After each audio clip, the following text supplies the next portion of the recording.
Hello students, I am Kanhaiya Kumar from the Department of Mechanical Engineering. I have done my M.Tech in Thermal Engineering. Today in this particular session, we are going to discuss a new topic, this is fluid masonry. In this session, first of all, we will cover the syllabus of fluid masonry and then we will go for classified the fluid masonry. Also, we will discuss what is fluid masonry.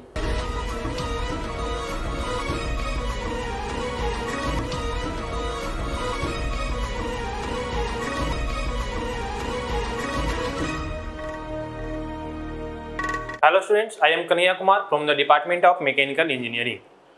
Today we are going to start a new subject that is fluid masonry, है ना। ये आपको mechanical 5th same में पढ़ना है, fluid machinery का topic, ठीक है।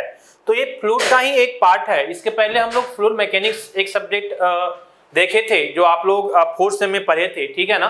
तो उसके बाद उसी का एक पार्ट होता है फ्लूइड मशीनरी। एक्चुअली ये फ्लूइड मैकेनिक्स का ही एप्लीकेशन पार्ट है। जिस तरह से हम लोग थर्मोडायनामिक्स पढ़ते हैं तो एक थर्मोडायनामिक्स बेसिक थर्मोडायनामिक्स पढ़ते हैं हम लोग, ठीक है ना।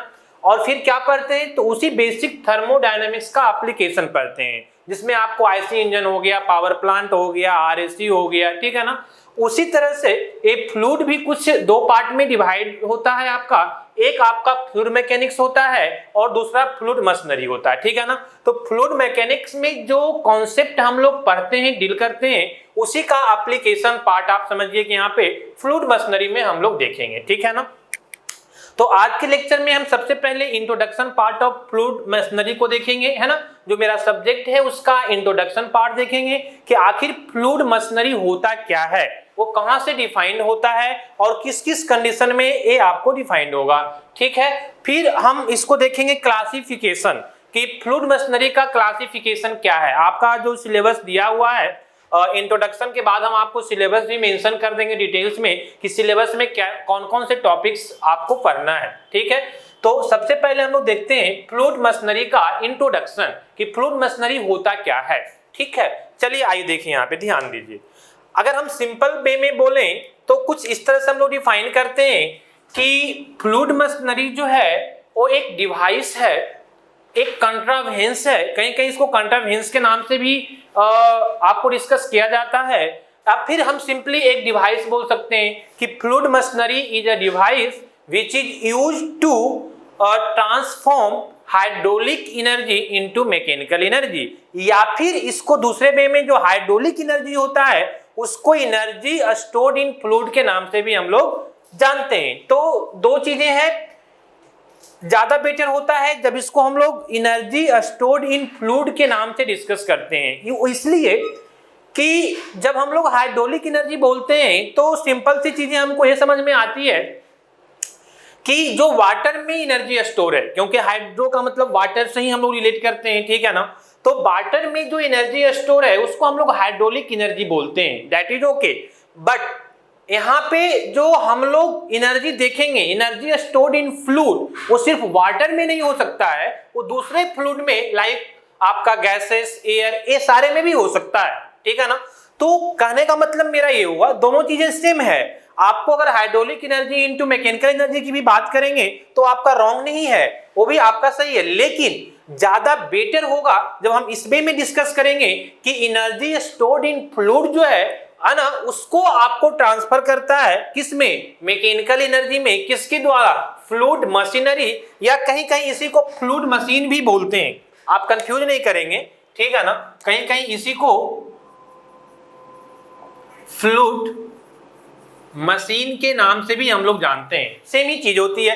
कहीं कहीं टर्बो मशीन भी बोलता है, जैसे गेट के सिलेबस में आप जाओगे तो इसी सब्जेक्ट को टर्बो मशीन के नाम से डिस्कस करता है। चीजें आपका क्या है, सेम है। सारे में हम लोग को सेम ही टॉपिक को डिस्कस करना है। आइए देखिए, हम सबसे पहले बात करते हैं। तो एक सिंपल आइडिया तो आपको मिल गया होगा कि हाइड्रोलिक, या फिर हम बात करें कि जो फ्लूइड मशीनरी होता है, it is a device to used transfer hydraulic, या फिर बोले कि energy stored in fluid into mechanical energy. This is simple definition है फ्लूइड मशीनरी का, ठीक है ना।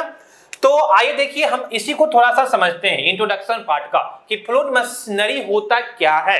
तो एज ए डिफिनीशन हम आपको बता दिए कि एक डिवाइस है ना, जो कि आपको energy stored in fluid, energy energy stored in fluid, है ना, ये आपका एनर्जी स्टोर्ड इन फ्लूइड जो है ये आपका ट्रांसफर होता है, ट्रांसफॉर्म किया जाता है by the help of fluid machine या फ्लूइड मशीनरी। चीजें सेम ही है, आप कंफ्यूज नहीं करेंगे, ठीक है ना। किसमें ट्रांसफॉर्म किया जाता है? ये ट्रांसफर किया जाता है आपको मैकेनिकल एनर्जी में।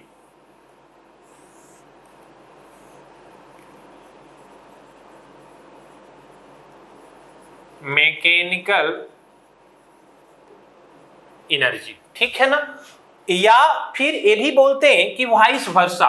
वाइस वर्सा का मतलब कि ये उल्टा भी हो सकता है, ठीक है। उल्टा इन द सेंस कि मैकेनिकल एनर्जी को भी ये आपको ट्रांसफर करेगा किसमें, ये आपको कन्वर्ट करेगा किसमें, एनर्जी स्टोर्ड इन फ्लूइड में। और इसी का आपके सिलेबस में 2 लेक्चर दिया है, जबकि 2 लेक्चर का कुछ ज्यादा ऐसा टॉपिक है नहीं, लेकिन आप अच्छे से इसको समझते हैं। अगर आप कॉन्सेप्चुअल वे में बिल्कुल समझना चाहते हैं, है ना, तो थोड़ा सा टाइम लगेगा। आप देखिए बहुत इजी वे में और बहुत शॉर्ट वे में हम जो है इसको आपको डिस्कस करने जा रहे हैं कि ये सारे चीज हम लोग समझेंगे कि एनर्जी स्टोर्ड इन फ्लूइड का मतलब क्या होता है और साथ में मैकेनिकल एनर्जी का मतलब क्या होता है। तभी तो हम इसको अच्छे से डील कर पाएंगे कि जो मेरा फ्लूइड मशीन है वो एक डिवाइस है, कंट्रावेंस है, जो एनर्जी स्टोर इन फ्लूइड को कन्वर्ट करता है ना, किसमें, इन मैकेनिकल एनर्जी में, ठीक है ना। तो सबसे पहले हम दोनों वर्ड को आपको समझाएंगे। ये तो फ्लूइड मशीन है तो इसमें तो कुछ समझना नहीं है, एक सिंपल कंट्रावेंस या डिवाइस है जो आपको एनर्जी स्टोर इन फ्लूइड को मैकेनिकल में कन्वर्ट करता है। हाँ, हमको समझने वाली चीज ये है कि एनर्जी स्टोर इन फ्लूइड का मतलब क्या होता है, और फिर ये समझेंगे कि मैकेनिकल एनर्जी हम किसको बोलेंगे, किस तरह का एनर्जी कैसे डिफाइन होता है मैकेनिकल एनर्जी, है ना। तो ये सारी चीजें हम लोग अभी आपको डिस्कस करेंगे। चलिए आइए सबसे पहले हम आपको बात करते हैं students about the energy store in fluid का, ठीक है ना। देखिए यहां पे ध्यान दीजिए, इसके मतलब हम लोग क्या समझते हैं, एनर्जी स्टोर्ड इन फ्लूइड।